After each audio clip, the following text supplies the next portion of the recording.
guys, what's up? I'm back for another one. This is a recap on Garrett and Kelly's moose hunt that took place back in October. We actually recorded this about 3 weeks ago, and it's my fault that it's going up late, so apologies, but appreciate you guys hanging in there and waiting for it. Before we jump into things, why not become a member of the Wild Sheep Foundation? Or you can join the Less Than One Club, and guess what?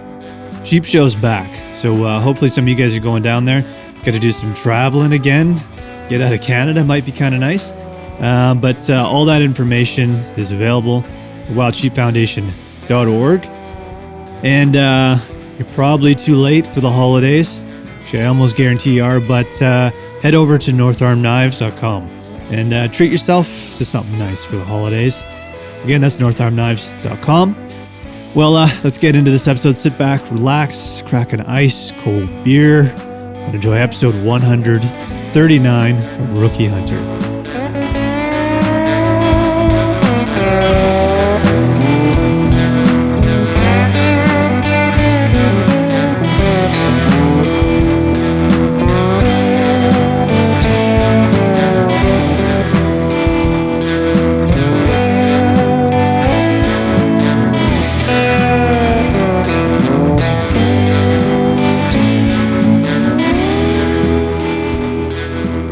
Boys, How's everybody doing? good. Happy episode 139. 139. Garrett?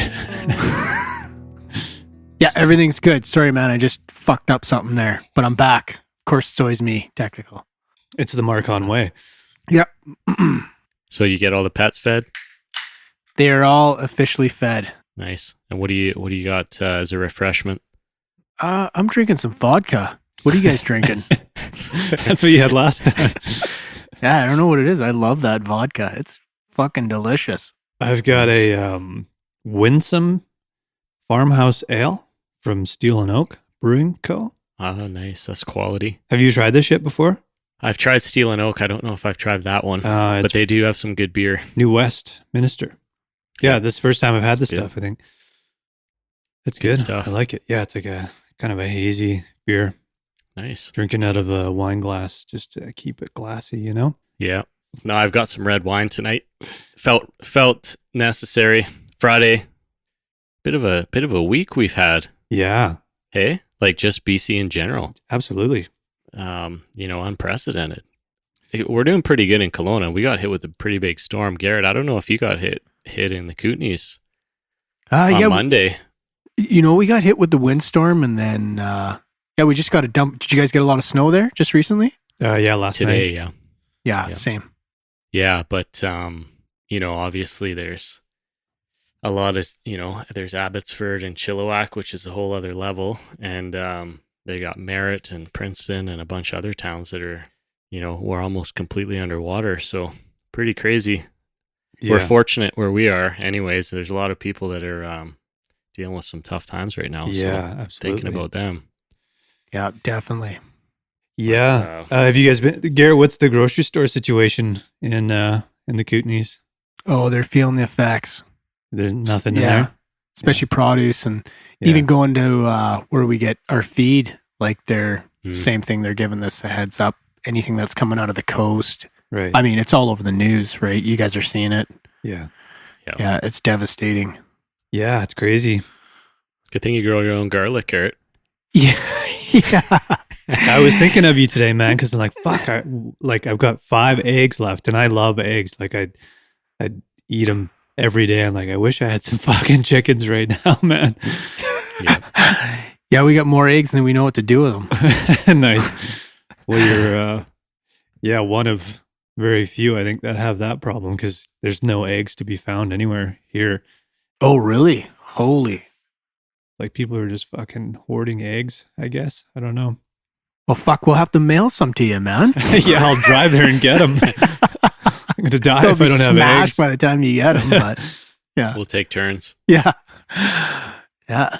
You make the journey. I got the eggs. Eggs and garlic. Nice. Good call. You Yeah, got me on a garlic kick, Garrett. Oh, yeah. I love that Every stuff. time I go hunting with you guys, there's lots of garlic, and it tastes pretty good. And then I come home and I start dumping it all over everything. And Bree's just like, hold on, just Tone it down. You don't have to go from 0 to 100. Oh, but it's so good. It's good for you. Yeah, it's good for you. I just planted 90 cloves in the garden, so Holy fuck. we'll be ready for next year. Nice. What's the harvest time on that? I put them in. I try to get them in before the frost, and then you're about probably like September of next year, around there, right before we go hunting.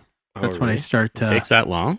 Yeah, I mean, you could probably pull them out earlier. I guess it all depends on the growing season, right, and how well they do. Garrett, you can plant them in the spring too, but it's better to do it in the fall, right?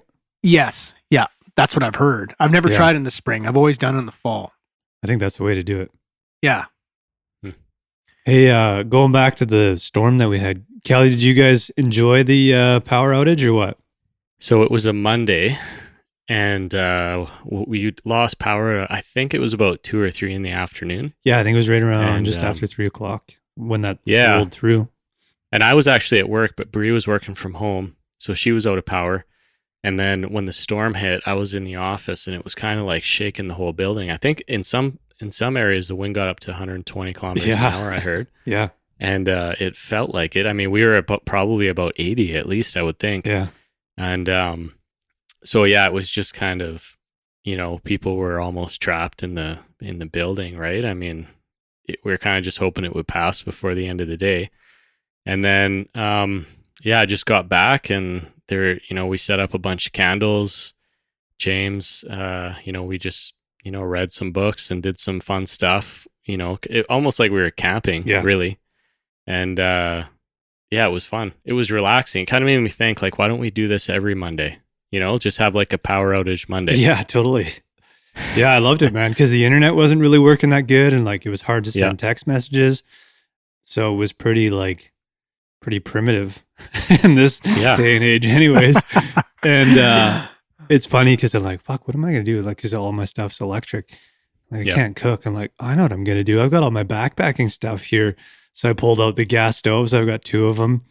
And I made pasta from scratch and drank a full bottle of wine by myself here and put some tunes on. It was great, man. I was having a blast. It was a good excuse to open a beer, at least on a Monday. Yeah, right? for sure. And it was good. Yeah. It kind of made me think of Shane Mahoney too. You know how he talks about candles and fireplaces and all these things that we automatically connect to as humans. Just like we had the fireplace on and the candles, and then of course we had all the Christmas stuff up already, so it kind of just gave the house a really cool vibe. Yeah, here too. And so we it's kind of good and bad because you don't really want to be out of power in November, December, and that's kind of why I think of like all this other stuff happening across the province. But the power came back on in the morning, so the house cooled off a bit, but it wasn't crazy. But you could definitely tell, like, if you're out of power for a while in this time of year, you could start getting pretty cold in the house too, right? Sure. But I would vote for no power on Mondays. Yeah, I like that. It's a good idea. No power Mondays. Yeah. Just cut the whole city. Power down. Yeah. Just a little demand side management. So I read that we didn't get that amount of rain here, but on the coast, in 2 days, they got a month's amount of rain. That's crazy. Yeah. All the summer. It's just saved up from the summer. Yeah. And just unloaded. And for anybody who's like listening out of Canada or out of province, it washed out 3 highways, which are the only 3 highways that connect the interior to the coast, like Vancouver and all that. So it's pretty wild, man. I read that the Coquihalla Highway, which is the Trans-Canada, won't be open for like months. Mm-hmm. They got a full bridge. Yeah. Yeah, aren't there numerous spots where it just wiped out like 100-foot section at a time. Yeah. Just holy shit. Yeah, it's crazy. Yeah, I know of at least one person that had to be flown out of Hope. And and they got flown back to the Lower Mainland, and looking at the damage on the way back, they just said their brain couldn't comprehend it. It was Really? so much damage. Yeah, I saw an image. I always stop at, I don't know if you guys know where Whatcom Road is in Abbotsford. That's where we get gas. Yeah, too. I stop there every single time I go through there. Yeah. And I saw like a helicopter image and like, that looks familiar. Like, holy fuck, that's Whatcom Road, and the whole Trans-Canada Highway is underwater. Yeah. And it's just farmland. the overpass that's kind of, out of the water. That's crazy. And I think the gas station was up too, but I mean, everything below that was underwater. The highway, yeah. Pretty wild. Yeah, anyways, so hopefully everybody who's in those regions is doing all right. I mean, sounds like we lost a lot of livestock and stuff like that, but I don't know if there's, been too many like fatalities and stuff. I think a few, but nothing crazy yet. Anyways, weird times. Crazy. There's never a dull moment these days, it seems like, man. No, the whole year has just been, the fires. And I thought I read somewhere that it was kind of related. The fires and then the rain, like just in the way that the soil and the atmospheric, it kind of drew in that pressure system. Interesting. I to be honest, I haven't read through it all, but that was kind of the sense I was getting. So nice. I should probably read this stuff before I mention it. But the thing I was going to mention though is like, I think folks are quick to jump to climate change as like the one and only reason, but it seems like it's a network of a bunch of things. Like it's climate change, it's the logging practices, it's the it's just all these things kind of coming together. When we're talking about water, I mean that they all come. One thing, climate change drives something, and then you've got the fires that are potentially driving things, and you've got logging practices and soil. Kind of creates all these the things. perfect It's just storm. a perfect storm. Yeah. I didn't know this, but so like Abbotsford used to be Sumas Lake. Yeah. I didn't know that either until I started reading about that crazy. Pump house that was failing. Yeah. And as far as I know, it's still holding on, but yeah, that's crazy. Anyway, what else is new with you guys? Anything exciting? Garrett's dying. Went down the wrong pipe. What's new on your side, Gary? Just pets, looking after pets in the wintertime, and now the snow's on the ground, and those hurdles, those never go away. Yeah. Same old stuff. Trying to switch gears into cats now. Oh yeah, you got, how many cats you got? No, mountain lion hunting. Oh yeah, did you guys get a new cat though recently? Yeah, we got another cat. The other one there kicked the bucket. Right. And we had to replace it. Oh, what happened? A hound accident? No, that one died of old age. He was a good cat. Oh. He was at the end of his run there. Is that Leo, right? Yeah. So I had buried him out in the back pasture there, and we got another cat, and she's working out pretty good. So nice. We'll see how well she does. We'll see how many mice she catches this winter. Yeah. Yeah. Other than that, it's good. There's always something different, man. How you guys doing? Kelly, what's going on in your neck of the woods? I don't know. It just feels this week feels kind of a blur, right from the storm. And then, it's just been pretty busy.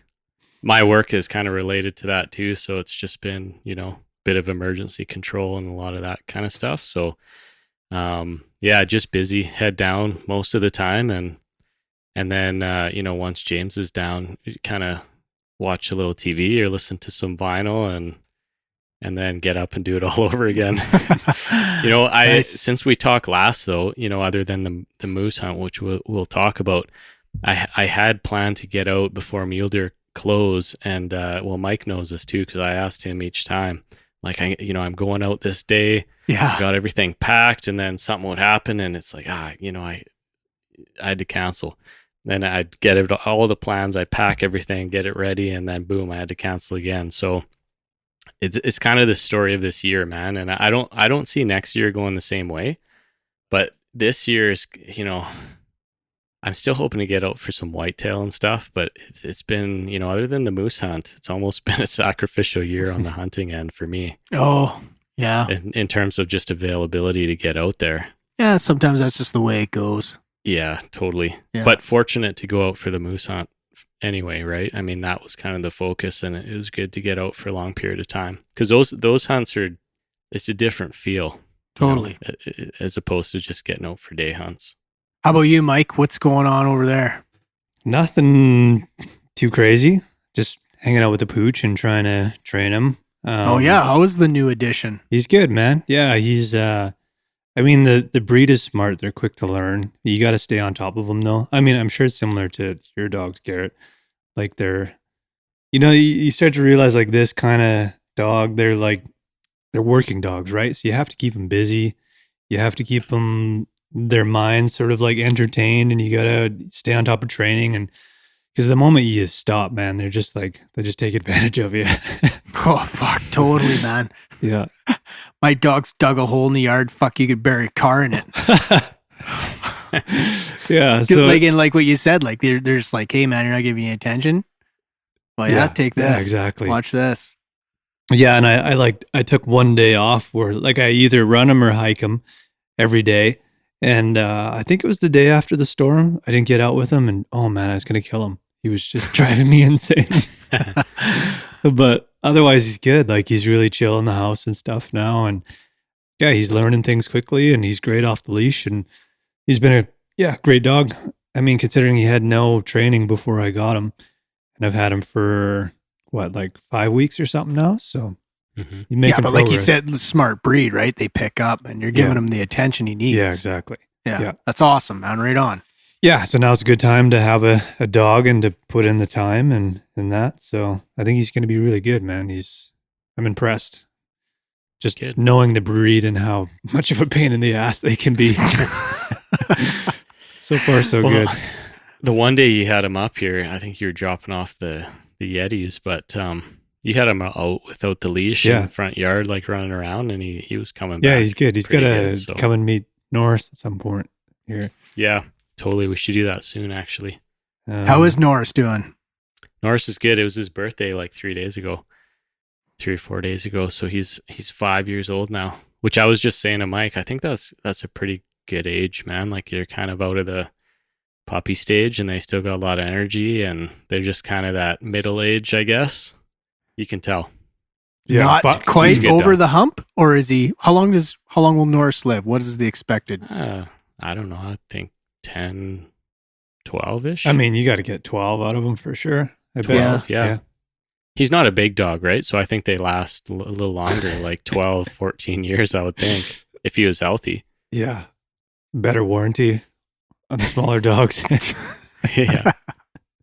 Yeah, the big dogs, right? I mean, I think some of the big dogs, their lifespan's like 7 years. Yeah. The big Great Danes and stuff like that. Yeah. I purposely haven't talked to you guys about the moose hunt at all. I know there was a text message sent from Garrett to Kelly that got both of us excited. That was a shit move, Garrett. Oh yeah, sorry. I was just fucking around. Take me through it, like starting with camp setup, because we can kind of circle back to some of the stuff that we discussed and that. So Garrett, I'm assuming you guys got up there. Well, I know you did before Kelly. Camp setup went smoothly, and you guys had a good spot there. Yeah, it went really smooth. It was good. Kelly's dad was there, my dad, my father-in-law, and then myself, and everybody was doing something, kind of like how the elk hunt went, and then it went good. Went up fast, and then Kelly showed up and was helping everything out. Was done. Yeah, everything was done. Bingo bango. Literally. Yeah. I mean, although it took me a bit to get out. It was that first day was not great on the weather side either. Oh, really? No, I hit a bit of snow coming back, or going there, I should say. But yeah, you guys were out there pretty early in terms of getting everything set up. Yeah, and then like you've done it enough times, you just kind of put your head down and fly at it, right? Yep. So I mean, I kind of wanted to have everything dialed in by the time you showed up, so it actually went really smooth. It was good. Yeah. Did you guys have one wall tent or two? We had just the one because Kelly's dad brought his camper. Right. Nice. Which was nice. It was good. That like 2 wall tents is a lot of work, man. Yeah, definitely. It is. I know some guys like to do that. You have your like kind of sleeping quarters, and the other one's kind of a hangout or whatever. But yeah, I mean, Yeah. it's a lot of work just for one spot to hang out. And the camper doesn't get anywhere as hot as the wall tent does, but it's pretty comfy in there. You know, sleeping. What we were doing, we would throw the heater on for the evening, like just when we went to bed and we were getting ready. It only takes about 10 minutes to heat that thing up with the furnace, and then you go to bed. You bring your good sleeping bags, obviously, and then in the morning you wake up and it's pretty cold again. You throw the furnace on for another 10 minutes, and you're comfortable, and you're eating breakfast. And I mean, it's pretty tight in there, right? You can do more than two guys in one of those things. And even with two guys, it's like a playbook. You got to have one guy doing one thing and the other guy's, doing something else or getting out of the camper completely. Just no room. It's a nice camper though. Yeah. Like it looked unreal. I didn't go inside and check it out, but you guys had the awning out the side. Was it two awnings? Yeah, he's got an awning out the main door. He's got one out the side. So we had the quads parked under there. Yeah. And yeah, it was good. Really good. I snapped a picture of your dad there work on his quad the first day. He was, Nice. what was he doing there? He's packing some grease into I can't remember what he was doing. Yeah, it was one of the boots on the back axle there. Yeah, and he was putting it all back. Because- That's right, yeah. Yeah, because I think it was a previous trip, but he had ran over a bunch of sticks, and I think one of them snuck inside there, and the stick kind of stuck into the boot on the axle of the back wheel. It pulled it off, and all the grease came out. So he was like repacking that and putting some steel band on it. But I mean, convenient to have the awning there and somewhere to get out of the elements and work on Yep. it. Yeah. Totally. But you can't beat the wall tent for the community aspect, right? Because like nobody's going to go in the camper and hang out and chill out after the hunt. Everyone wants to be in the wall tent Yeah. where the fire's ripping and you've got, the table in the back. There's some bourbon and some scotch and everybody's got chairs and we got snacks and that's where it's at in terms of, that part of it. Yeah, every night we had, what did we have? We had 2 3-course meals. Yep. Drinks. Kelly was mixing drinks. Some stuff I don't even know what the hell Some they were old called. fashions Yeah, old and, fashioned, yeah. And then we went through that bourbon pretty good. And your father-in-law there had some pretty good scotch selection too. yeah, no, it was tasty. That was a good way to end the day. Yeah, when you're out there with a lot of good people, I think you bring the good booze and you drink it all because what are you saving it for really? Yeah, exactly. If it's not for that. Yeah. We talked about possible strategies that you guys were going to, kind of come up with. What was the plan of attack for your first hunt day? Kelly and his dad had their quads, and where we were camped, there's a ton of area that they could access. So we utilized them to go out and have a look, and we all stayed in the same area and we took it area by area. We kind of pounded one area, and then once we kind of determined that we've kind of conquered that area, then we moved on to the next area, and then we just kind of played it off like that, where we're seeing the sign and where to spend all our time. Yeah. So how did day one look? Yeah, I mean, as far as us on the AT, like our camp, I think we mentioned this was about around 4,000 feet. And then, we got a bunch of mountains around us. So, you could get up to 6,000, like over 6,000 feet in pretty much any direction. And, what I thought was really interesting, because I had my eyes on mule deer. I mean, like we said in the last episode, I didn't have the moose tag, right? I had a spike moose tag, so I was like, looking for those. We're looking for moose in case we saw one that was for the LEH. Then we could radio some guys in to like say, get over here because we found one. But I was also looking for the mule deer, and I found it super interesting because we were going up high and we hit snow pretty early. This is when it was raining early in the trip, so my dad and I were ripping up there. We got up to about 6,000 feet, and that was when we just started seeing all the mule deer sign. So like, not a ton in terms of mule deer, not a ton of sign. And that was consistent through the whole trip. It wasn't until we started getting above 6,000 feet that we started seeing the mule deer tracks.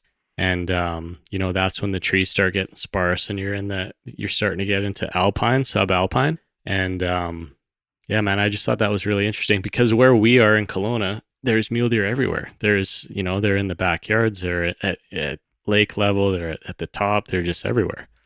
But yeah, I just found that where we were, it was kind of like what you would expect, right? The mule deer are going to be up high until they're forced to come down. And that's what we saw. And it was mid-October and we were still seeing that. So yeah, that was a takeaway for me for sure. Yeah, likewise, man. I just feel I wasn't going up as high as Kelly and his dad. I was more so hitting the clear cuts and just glassing and looking for anything that would show any sign of moose moving in and out of an area. And I got to be honest, man, it's pretty dismal. Mm-hmm. So yep. It was just continuously looking for anything that would point us in the direction that there'd be moose in an area. So you guys got through day one, kind of got like a lay of the land. Well, Garrett, you know the area, but after like covering some ground, what was your plan of attack for day two? Day two was and the whole plan of the attack for the entire trip was to cover as much country as possible. Like, I mean, it could happen anywhere at any time. Like, we knew that. And like I said, that one area that we hit hard the first day was, okay, well, we know there's a series of roads in this area. And it was just kind of like move through the management unit, figure out as quickly as possible where the most sign was, and then spend all our time on that. So once we had done that one place that we just mentioned, we just finished talking about, we went on to the next and just hit it hard and went everywhere, like hiking. Kelly and his dad on their quads, and then my dad and my father-in-law driving. So it was more or less to figure out if there is moose in this area, where are they hanging out? Yeah, I'm trying to remember each day specifically now. It's getting harder and harder. It's crazy how fast that happens, eh? Yeah. But I think that when Garrett said, it was pretty dismal for finding sign, and I think that started pretty much from day two. Hey, Garrett, like just you don't want to like jump on that too early. Like you don't want to start thinking like I haven't seen anything. It's day one, I hadn't seen any sign, and then it's day two, and you're like I haven't really seen any moose sign at all. I don't know, but you just keep covering ground, like we said, so that. Because we weren't seeing anything, that was just the goal. It's just keep covering ground. So I think we were on the ATVs for day two and a lot of driving and just continuing to cover as much ground, like Garrett said. But what I do think is that the weather started clearing up immediately. I think it was day two, hey, Garrett? Day one, I think the weather hit us pretty good. It rained all night. And then the next morning, I'm trying to remember here, it was either that morning or the next day that it cleared up. And then the rest of the trip was like great weather. Yeah. What kind of temperatures are you dealing with? They're lingering around 0 degrees Celsius. Yeah. That's good. Yeah.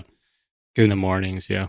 Because I was just thinking that when we did our moose LAH hunt up sort of mid-province a few years back, we were dealing with like above average temperatures, which I mean, moose aren't really going to be moving around too much. If it's, we were out there hiking, we were sweating. Yeah. It was way too hot. It was cold in the evenings and the mornings, though. It was like minus 4 or whatever. And then, afternoon, it would crawl up to like 15 degrees. You know what? It wasn't until like I think it was like our last day of the hunt, it cooled off and we finally started we saw one moose anyways. It was a cow, but I think temperature has a big role in how many you're going to see. So I think what you guys had was probably ideal in a lot of ways. Did you guys listen to Mike Hawkridge's episode we did with him? No. Well, you fucked up then. He did. You know what I was listening to on the way was your edit of the last episode. Oh, nice. But I should have been listening to that. Yeah, you should have. But the other thing was, I think, his podcast would have answered this, but I think we were kind of out of the rut in terms of like calling and that kind of thing. Although, looking back on it, I think we should have tried anything. Did you try any calling? Yeah, we did. A little bit, yeah. Near the end there. When you got desperate? Yeah, pretty much. You nailed it. We did get one valid piece of information from a reliable source, and they kind of point us in the direction that while the rut's done, they disperse into the higher elevations. So we kind of changed our strategy into that, and we started hitting the higher peaks and looking for moose. So, I mean, that was helpful. Again, like when we were on the elk hunt, we ran into that one fella.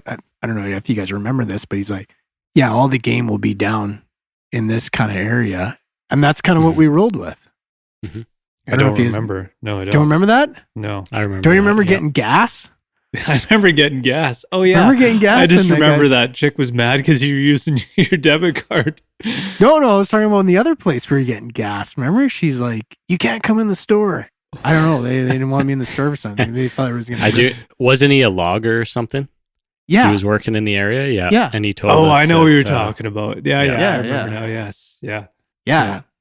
Yeah. She No, thought I was going to like, the oh, yeah. He used the, debit card. She's like, this shit kills us. yeah. You were buying like some water with a debit card or something Yeah. like that. I'm like, I don't have any cash on me. And she grilled me hard. The transaction fees. Yeah. Anyway, I digress. But so we're jumping all over. But so you guys are at day 2, moving into day 3.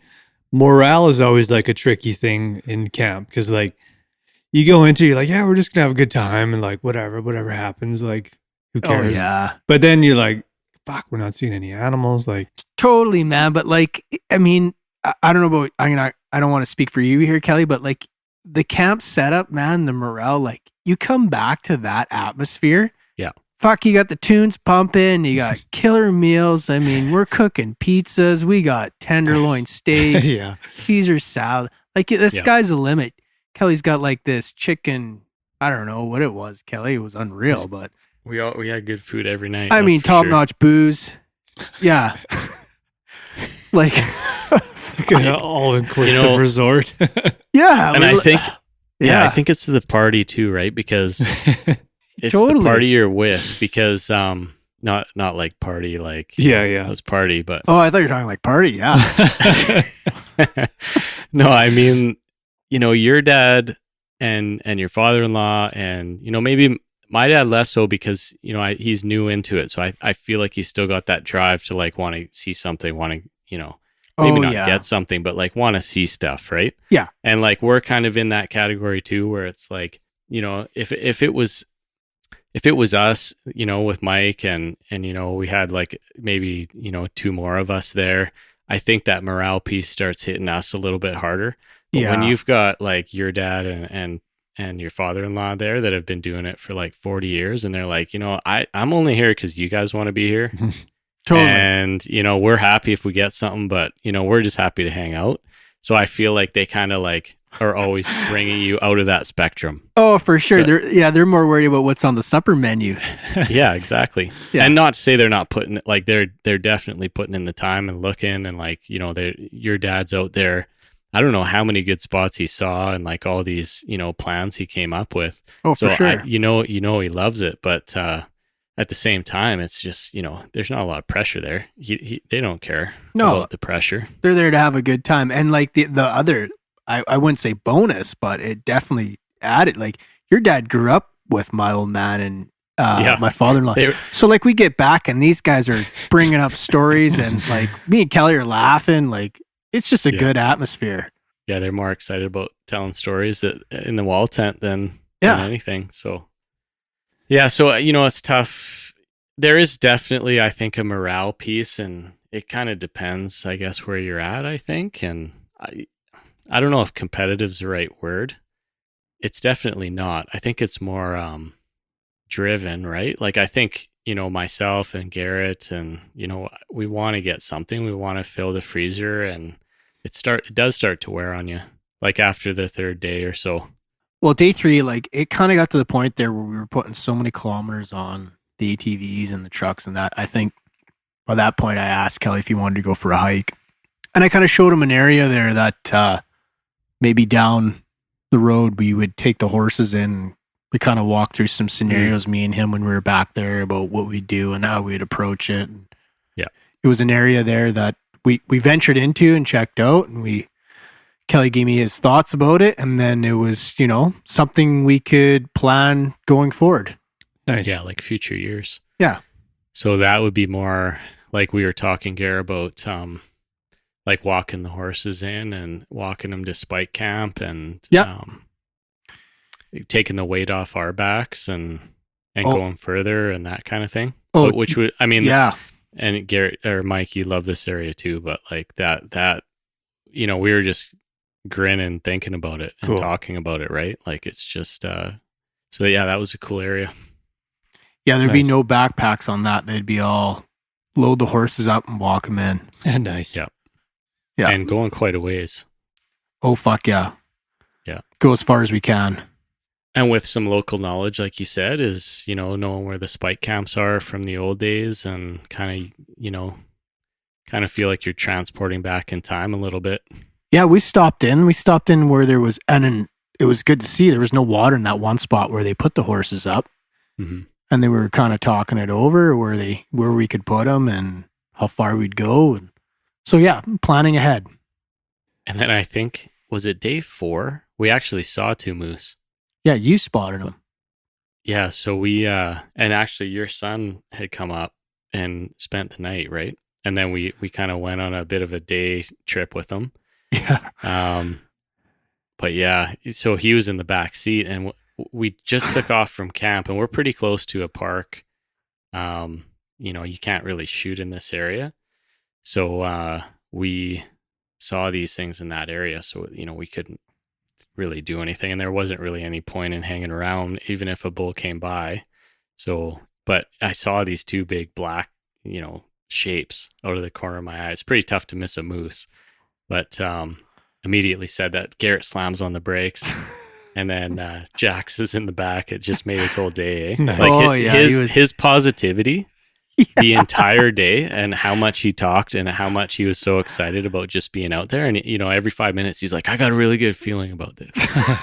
It was just like, raise everyone's spirits, Nice. just having him around. And I was surprised he had any kind of energy at all because I don't know if you guys have ever seen those those cot bunk beds you piece together. Remember, Mike, we slept on them when we went hunting? They're cots, but you can turn them into bunk beds. Yeah. Well, stupidly, I put him on the top. And then morning, I was like, Jax, did you get any sleep last night? He goes, oh yeah, I slept all night. I'm like, there's no way. You were moving around so much. I didn't sleep all night. I could hear him rustling around the sleeping bag, moving back and forth. And then again, like Kelly do you said, think he was cold or hot? No, I think he's just being a kid and moving around like, Just dreaming. dreaming and, having fun. At least he didn't fall off. Oh, he almost did it a couple times. I had to barricade him up there. Yeah. Nice. That's hilarious. But next time I'll put him on the bottom and I'll sleep on the top. Yeah. Jeez. Did you guys do any grouse hunting? Look, yeah, Kelly and your dad. Didn't yeah, you? my dad was slaying grouse. Was he? Yeah, he had the 410. So yeah, it was a single shot 410. So he was doing really good on that front. Actually, I got a cool grouse story from this trip, Garrett. So we I'll let you talk more about where we hiked, but ultimately we found the spot. We looked to the side. It's like 8 feet away. There's a spruce grouse, like a female spruce grouse beside us, and she's not flying away or anything. Like literally, not far, like 8 feet. I'm like, why is she not moving? And then sure enough, there's a male, and he's totally fanned out, like a turkey strutting, like doing circles, right? So we just watched this act for a good 5 minutes. It's like watching slow porno, eh? Nature porno. But you know what? It kind of just made me think, like, okay, these animals are in the rut, right? Yeah. And like typically you walk in on a grouse and you hear the flutter and they're gone. But these birds did not care at all about three men like standing 6-8 feet away from them. And we're just and this one is putting on a show like a tom. And I don't know. It just made me think of deer, right? Like it kind of, now I understand what, you see the deer strolling in, they don't care about anything. They're kind of making stupid decisions. Yeah. And that's the time to hunt, right? But yeah, it was kind of cool. I mean, I've never actually seen that in person and seen how totally oblivious they are to anyone around them when they're in that mode. Did you eat one of them? No, but I got video of it. we let them be. Nice. Seemed like the right thing to do. Yeah. You gotta hand it to your dad too. He hiked up there too, like a champ. Yeah, Gary, we should talk about that day. Well, yeah, we went. So because that was the day we saw the moose, right? So it was kind of like, Yeah. okay, sweet. But we had a plan to go to this spot, which is like one of the largest peaks in that area. So what, before you guys move on, what the moose that you saw, what was it? it was a cow and a calf. Oh, okay. Which yeah, cool to see. And when you see a cow and you haven't seen a moose for a long time, I mean, you kind of, your brain goes to like, oh, that's a bull because they're so huge. Yeah. Yeah, Right, massive. Yeah, it was just nothing but ears. And then we carried on. Nice. It was good to see. Actually, it wasn't like we just slammed on the brakes and carried on. I mean, at that point, when you've been hunting for moose for a few days, even if you can't, do anything with these ones, it's just fun to watch them for a while. Totally. So it's cool to see them. But we had a plan for that day, and then we wanted to, and those moose that we saw were at a way lower elevation.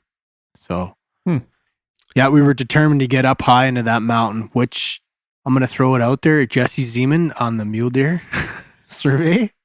This is one of those locations. So I don't know if we can disclose that in this podcast, but whatever, fucking throwing it out there.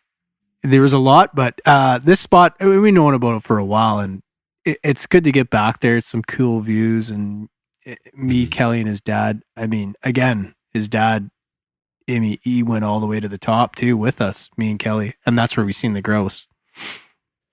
And lots of mule deer jumped sign. out of the truck, right? And then we basically bushwhacked through a bunch of cut, and then we went, straight up into it's kind of like we probably started subalpine, right? And then we just hiked right up into the alpine from there. Yeah. Yeah, it's really cool in there, man. Like, just when the trees start getting thinner and you see some grassland in there. I mean, at this point, we're probably in mule deer mode, Hager. Oh, for sure. I was thinking. And there's definitely mule deer in there.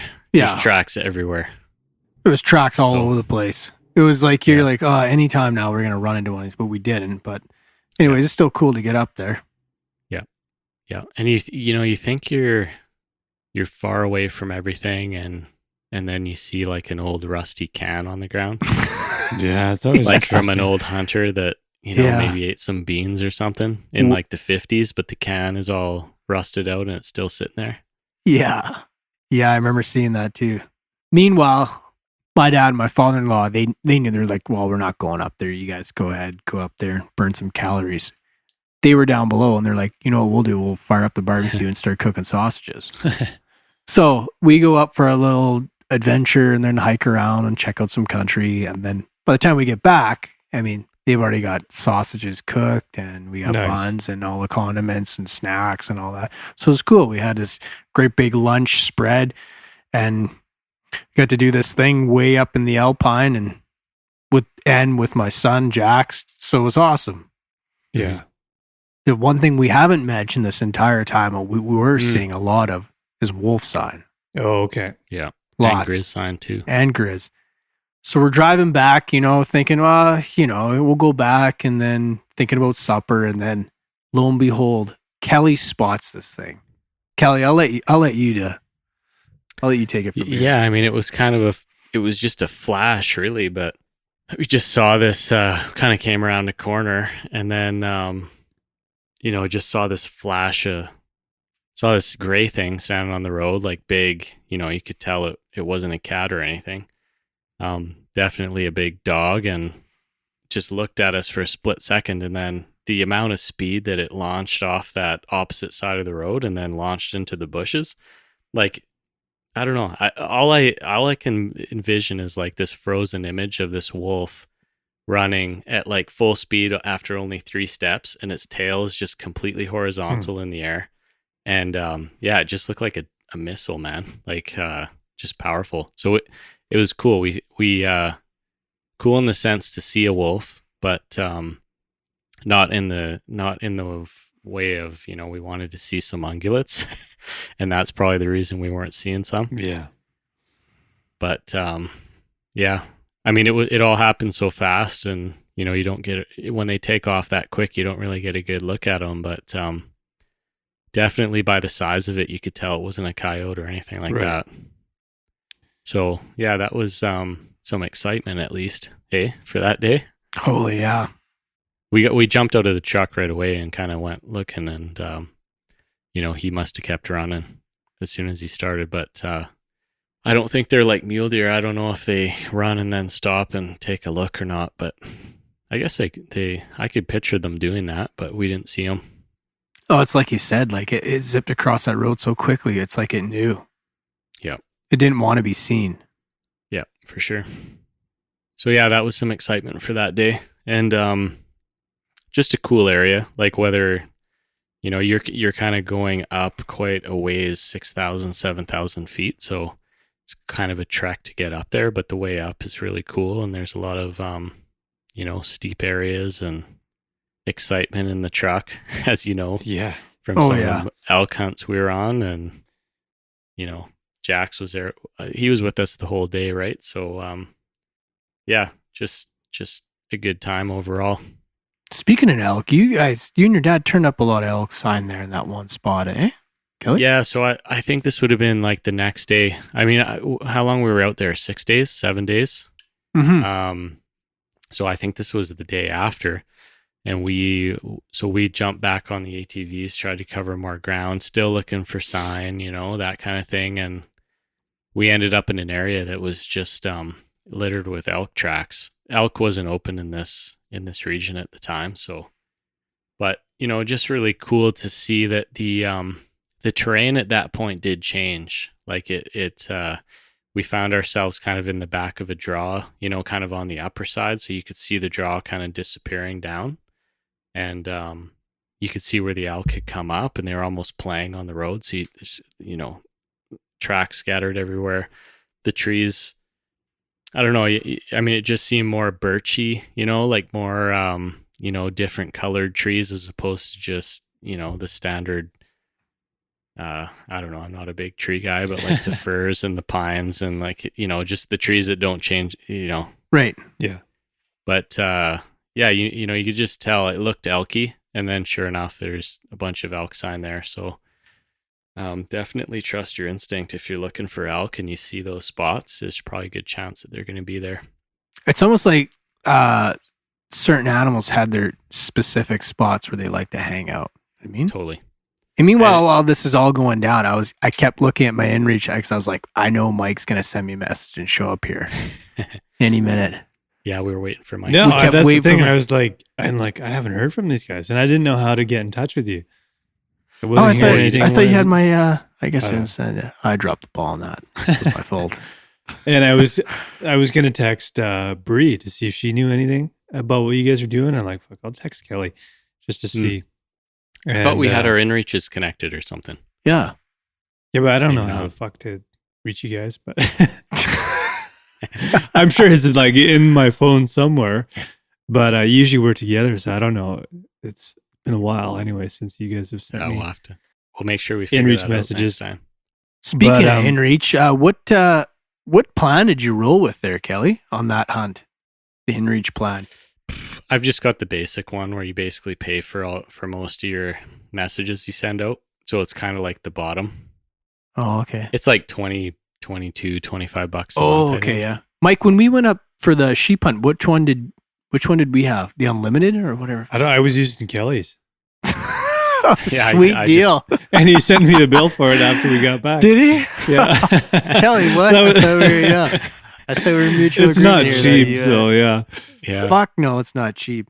I Yeah. always forget to Well- cancel it, and I'm like, what the hell is this bill? Oh yeah, Yeah. the And inReach. it gives you just the freedom to be able to use it whenever you want. And, Yeah. yeah. You still gotta do the annual fee though if you're in that freedom plan, right? yeah, you pay by month and then you pay like on top of that, you Right. pay the extra stuff. Yeah. So, yeah, I just keep mine on all the time because I never, you never know. You're going to need it at some point. We're kind of digressing again, but if you're traveling to Vancouver, or, you're going to wherever, it's just nice to have it, whether it's May or August or whatever. Yeah, I I kept agree. looking for an excuse to have one because I was doing so much traveling in what it's like this is the last 2 years have been like 1 year kind of thing. But in 2019, I was all over the world. I'm like, fuck, it'd be good to have an inReach, man. Like being in Asia and South America and stuff like that, just to be like, I'm okay or I need help. You know what I mean? Because you never know what kind of situations you're going to be in. And being able to sync up with your phone is pretty useful, really. Totally. And sometimes it's just fun to like send a message to somebody from like a random spot. And for sure. Sends your location and they can look on a map and all that kind of stuff. I got a tip on that. So, you know how your iPhone deletes apps that you haven't used in a while? No. Well, it's a setting, so maybe you guys don't have it on, but I think it kind of defaults to that for most people. But if you don't use an app for like, I don't know, 3 months, or I don't know what the timeline is, but it'll uninstall it. So the icon's still there, but it shows up as a cloud. Oh, I know what you mean. Yeah. Yeah. So it's not like actually installed. So my phone was on this. And then by the time I went on this moose hunt, my Garmin Connect app, which I used to Bluetooth with my thing, was disconnected. And then, I couldn't get service this whole trip. So make sure you check those things before you go out, because, it might not be a while till you hunt again and your phone deletes these things. I actually shut that setting off on my phone so it doesn't do that. I should do that. It drives me crazy because like there's a few apps. It's basically just like the conservation apps that I have. So it's like like the Moose app, Hunt Buddy, the conservation app, so you can report like poachers and polluters and stuff like that. Because the BCWF one like has a camera setting and shit. So you can be out of service. You can take a picture of somebody who's like doing something they shouldn't be doing, and it'll send it to them with the location and everything like that, like GPS coordinates. Yeah. But if you, all of these, I'm looking at it right now. All three of them have that little like cloud setting on them right now, and they're useless when you're out there. It's kind of so annoying. What he's saying here, you gotta continuously like download pretty like much, updates. Yeah, is that kind of kind of? Yeah, it's fucking annoying. Fuck, maybe that's why my inReach wasn't sending. It would send messages and like it would chop them up and send them in at different times. So my wife was like, "I don't know what you're trying to say here," because it like my message was all it was missing half of it. Weird. I sent Garrett 2 or 3 messages and none of them were received. Either that or just ignore me the whole time. Oh fuck! Maybe I didn't download like you guys are saying. Like inReach is always sending you got to download the latest. Yeah. So I don't know. There's a lesson. Firmware update. Yeah. Something's up with yours, Gary. But maybe it's an update or something. It's got to be. Although I do love having it. Like I can't. I love them. So Mike, definitely get one. Yeah. No, I got to get one. Just the what's the small one? Mini, that's what I got. Yeah, it's perfect because that's all you need. Yeah. Even if you have the other one, it's still a fucking pain in the ass to send a text message because you got it's fucking horrible. Yeah. So the Mini, I mean, I'll get one eventually once I start traveling and stuff again and getting out. Especially when you had a few drinks and you took those pictures of me trying to grind through how to send a text message. We should post those. No, please don't post that. That was Oh, that was good. That was a low moment for me. The smoke was coming out of my ears. Yeah. Nice. Yeah, definitely. Anyways, so what I was about to say was that I was thinking about coming. I'm like, okay, they got 2 more days. And I'm like, whatever, I'll send Kelly a message just on the off chance that has like a pocket of cell range at some point during the day or whatever, and just check in. He's like, oh, I'm back in Kelowna. I'm like, what the fuck? So did you guys, wrap up the rest of the hunt here, I guess, and bury the lead on what happened. But I think you guys wrapped a bit early, did you not? Or yeah, did we, Kelly? No, I think it was. I think we ended when we planned. We actually just shortened the trip. Like before we left, it was 6 days, right? Instead of being like 7 or 10. Because I thought you guys had a couple more days, and I was like, oh fuck, maybe I'm gonna head out there for a night. But yeah. Well, yeah, we were, it would have been great to have you show up for sure, but I think we got to figure out this Garmin situation. Yeah, exactly. But I think the only other thing I was going to mention, because I don't think anything too actually, there was two things. There's the moose area that we found, Garrett. Yeah. So maybe we can talk a little bit about that. I'll leave that for you, but I was going to note, like, my dad and I, we went back up to like 7,000 feet, and we hiked up into this bowl, and, you know, kind of like if you were to read a book on mule deer, on where they live, when we saw it, we were like, oh my God, this is like, you know, straight out of that textbook. And there's tracks everywhere, and we got up there, and we ended up just sitting out there for the whole day pretty much, and we ate lunch up there, and yeah, that was really cool. I had my spotting scope out, and I was just kind of like, you know, picking apart the trees, and there was some talus rock slides and that kind of thing happening, and you know, I just imagine these deer sitting just above that in the trees and that kind of thing. So just picking apart the shadows and stuff. But that was a really cool day because the weather was pretty good. We were in a little bit of snow at the top there, super high, just really cool atmosphere up there. And yeah, that was just a good day. I remember that that area pretty vividly. I caught some pictures of it too. Didn't see a mule deer, didn't get one, but they are definitely up there. Yeah, like we covered enough country, man. We seen the sign; it's there, and it's just a matter of time and putting it in before you connect. I mean, Yeah. we got into that last spot down. Kelly, me and you went in there. It was like you kind of had to pick your way through a bit of a. It was all kind of bushed in, and then it all opened up into a great big bog. So we're like, you know, let's spend the last few days in here and let's see what we can turn up. And that's kind of where we went from there. And yeah. And the one day there, I did hear a moose grunting. So I was like, oh, perfect. Here it is. It's got to, you know, it's going to happen. Excited. And we never did end up connecting on it. But I mean, another cool spot. I'm sure if we would have spent any amount of time up there, we probably would have ran into one. But it is what it is, man. We had a great time, and I would do it all over again if I had the chance. Yeah. So do you guys feel like, I mean, anytime we've been on a hunt in a new area or newish area, by the time you leave, you're like, fuck, if we could go back and like start all over, knowing what we know now, we'd probably be successful. And I think of our first northern trip on the river, you guys know what I'm talking about. I think if we went back, I mean, even if we went back now, it would be a totally different trip. Do you guys feel like if you went back to that spot tomorrow, you might have a bit more of a chance at success, or no? I like Garrett, go first. I think to answer that question for that specific scenario, I think we did everything. If I were to go back and do it again, I would have done it exactly the same. Nice. The only thing I probably would have done different, if I was an archer, if I had a bow, or if my father-in-law, if I had the tag and I had a bow, I would utilize the rut to my advantage. Right. And hunt the rut. Because in the previous years, we've seen all the bull moose during the rut.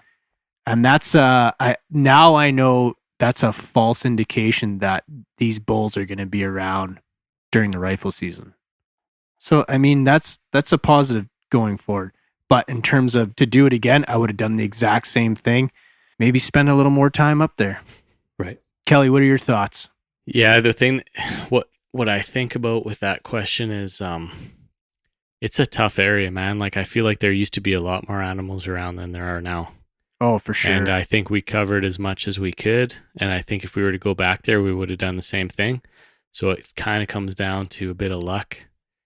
But I thought it was hard hunting, man. Like, I just think that there was not, I don't know, like there's a lot of logging happening there. I wasn't a huge fan of how a lot of those areas were left after that. I mean, it's just a bit depressing to see it. But yeah, I don't know. I mean, I didn't see a lot of things moving around. And, you know, we talk about that with the elk hunt, and all it takes is one day. Totally. So, you know, you don't know. I mean, maybe the animals are smart and they're just not where most people are. But, yeah, I don't know. I felt like it was a tough region to find animals, honestly. Yeah, and going off what you said about the logging, like some of those areas you couldn't even walk through. It's like someone dropped a bomb in the middle of the. Yeah, exactly. Yeah, it was like disgusting. Just totally unusable. Like totally like you dropped a bomb. Yeah, like nothing's walking through it. It's just shrapnel everywhere. Brutal. Yeah. So that wasn't nice to see. I think my dad too, he's, having not being relatively new to this and kind of going into those areas and seeing how they do things now, I think it kind of bothered him too. Yeah. I mean, that's how I felt when we did our moose hunt, Kelly. It was kind of just like, it bummed me out just seeing how the logging industry treats our natural resource. They basically just fuck it and leave it. You know what I mean? And it could be just specific outfits that are doing this. We're not painting them all into one. No, you know what I mean? There could be obviously that, you know what I mean, that some that practice within the lines, right? Sure. Yeah. It just doesn't seem like a functioning ecosystem, you know? Yeah. I think it's a matter of where the line is. I mean, I think, the legislation or whatever the regulatory. Yeah, sure. Nobody's doing anything wrong, is. but people are going to cut corners if they're allowed to, if it's cheaper. Yeah, exactly.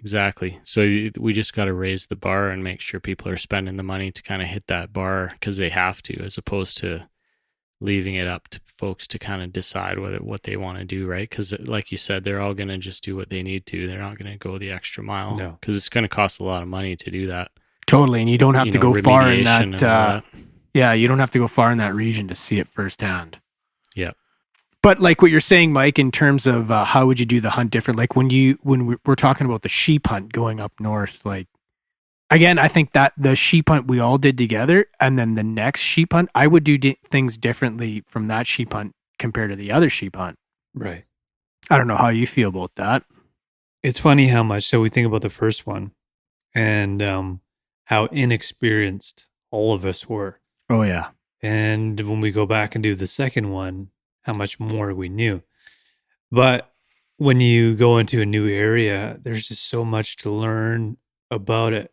And the cool thing, Garrett, is that we saw sheep on day one. You know what I mean? And we continued to see them. So that was cool. Nothing legal. But when you guys were talking about seeing the wolf, I was thinking about all of the grizzly bears that we saw in that area. And no sheep. And no sheep in areas that should have been full of sheep, right? Yeah. And that one area alone had what? 4 or 5 grizzly bears or something ridiculous? Well, we saw 4 in that one day. There's that one area in particular that we had like interest in spending most of our time. Right. And after one day of hiking up there, we're like, nope, there's no fucking way there's anything up here because there's grizzly bears all over. We didn't see any sign or anything like that. We saw some really old sign, I think, maybe. Yeah, I remember. So it's just really interesting to kind of see how predators play a role in where you may or may not hunt. And so you don't know until you get in there what the landscape is going to look like. And I mean, that's I don't think if we went back and hunted that same area again, Garrett, I don't think the outcome would be any different. Really. Totally. And again, we were restricted by time because we got weathered in, right? Yeah. And everything plays into the effect. Yeah, totally. On the other hand, if you were to go in there 8 times, you get something for sure. Well, I mean, it becomes a numbers game at that point. You keep hammering an area, but even after talking to in the water, after talking to the guides and stuff, and they had been in there since the beginning, since opening, and no luck. You know what I mean? So it's kind of confirmation that something was a little off in that area. Because we had known guys that had been in there in previous years and had luck, but yeah, it just wasn't. I don't think it could have happened no matter what. We could spent all year in there and it wouldn't have been any different, maybe. Yeah, we could have gone the next year and both tagged out. Yeah.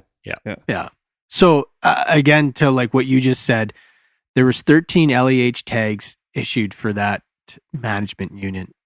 And I know probably of about 10 different or so that had the tag. And I can confirm that only one person was successful in harvesting. Oh, wow. And that's the vibe I was getting from the area. Yeah. But, by the end of that trip, I was like, not many people are going to be successful with this tag. On one notion, it makes you feel a little comforting that you're not alone.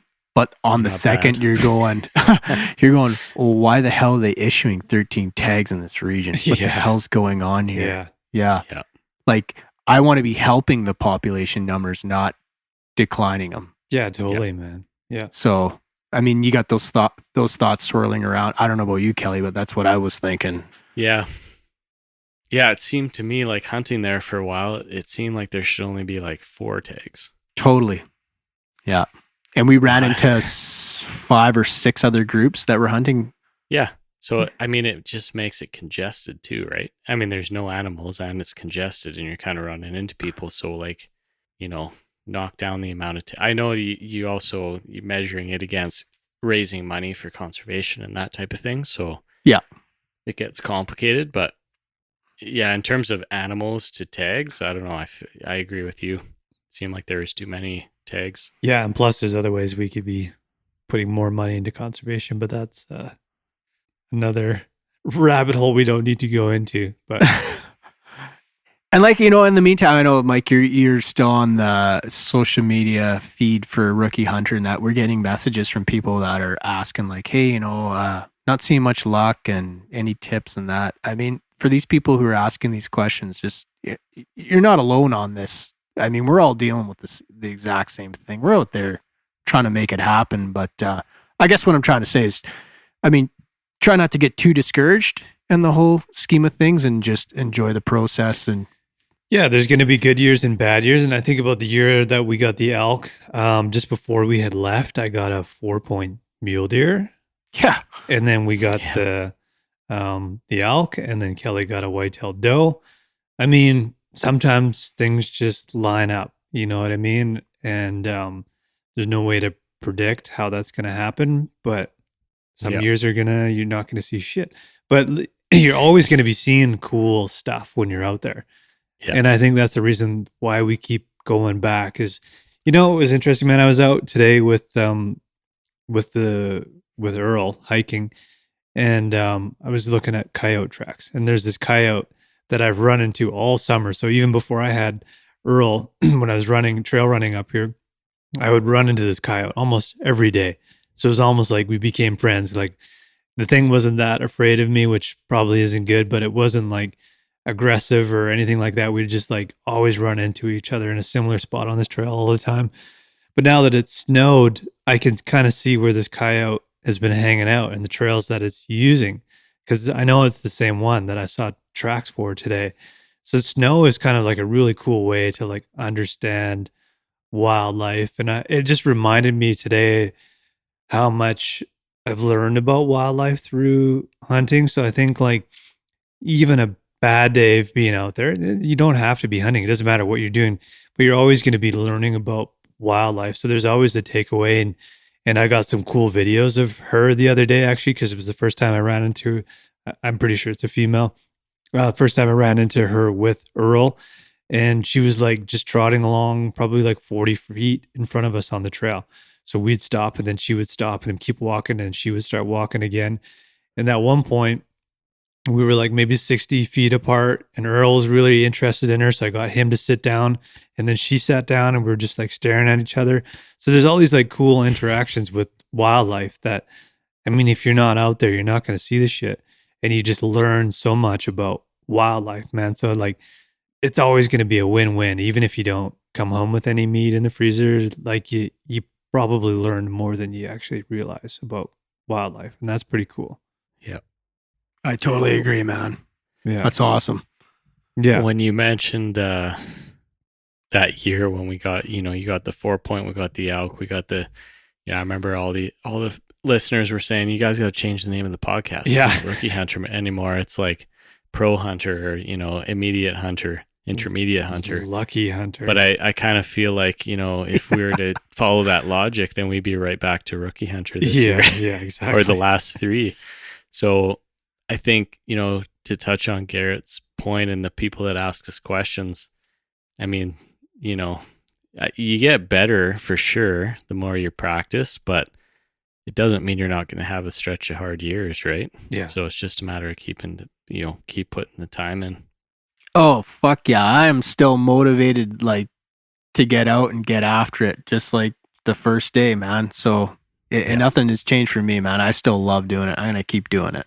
Oh yeah, totally. Yeah. And Mike, we're going to keep poking at you to fucking come back out. So we're going to break you one of these days. Yeah. It's going to happen. Wait till I those mean, horses I almost You came watch out, those but you horses guys kick me in the fucking head. didn't tell me you were cutting a couple of days off the trip. It's a good thing I didn't show up. Like, what the fuck? There's nobody here. You'd have been out there out there In by the yourself. Helleberg, just the dog and I fucking Yeah. freezing our balls off. The ton of Yeah. booze. Yeah. I had a nice Yeah. bottle of bourbon too that I picked Ah, up. see, yeah, you were Yeah. supposed to. Yeah, we save that for the next next round. Well, we'll Yep. see. I don't think it'll be around by that point. Gets better with age. Yeah. Yeah. yeah. Well, Yeah. hey, Mike, I found a good whitetail spot last year Did you? that I got to show you. So I'll keep you posted on that. Maybe we can bring the dog too. Yeah. Yeah, for sure. Oh, fuck, what about me? Well, you can come too, Garrett, but you're kind of far away. Yeah, I This could, will be- yeah. I could drive. This will Come be on. come up. this will be a bit of a day trip, but yeah, if all three of us can get out there, then that's a bonus. I was busting your balls. I'm not coming over there. That's what I expected. Yeah, you got me. It's kind of, we're in the winter now, right? So travel up here is kind of a pain at this Oh point. yeah, it's horrible. I don't want to drive these Especially roads. for whitetail because, the chances are even slimmer. I fucking hate whitetail. They're Hunting for them, yeah. They're Yeah. so Eating skittish. them? Fuck, Yeah. one sneezes and they all take off running. Yeah. And they don't stop running. No. Eating them is tops. Yeah, they are delicious. For those that can't see this, we're playing around with these video filters on Zoom. Jesus. I've got the Christmas lights. I went Mike has a raspberry beret.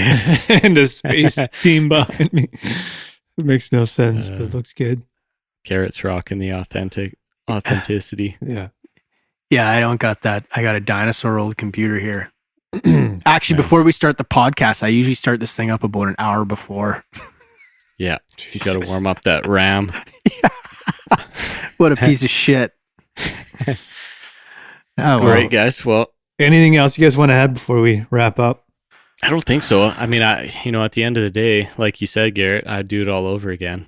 It's just, you kind of hope to see animals, but at the end of the day, that's not what it's all about. It's about seeing everything. It's about Absolutely. seeing, And I can't wait to do it again.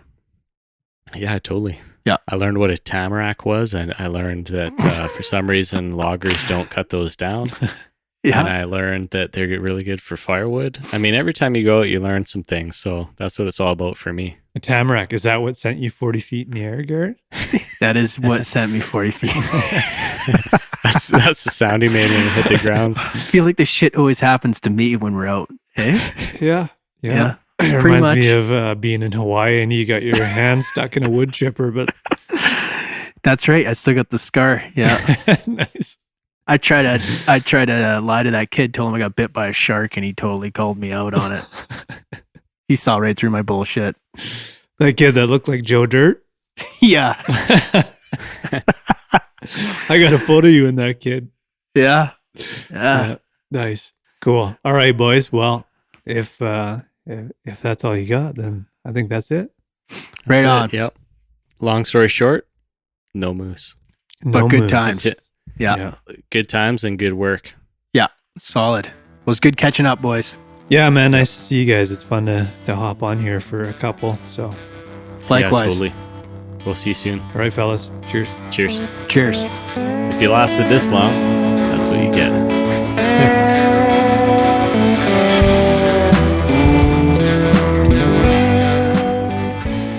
There you go, guys. That's episode 139. Hope you enjoyed the recap.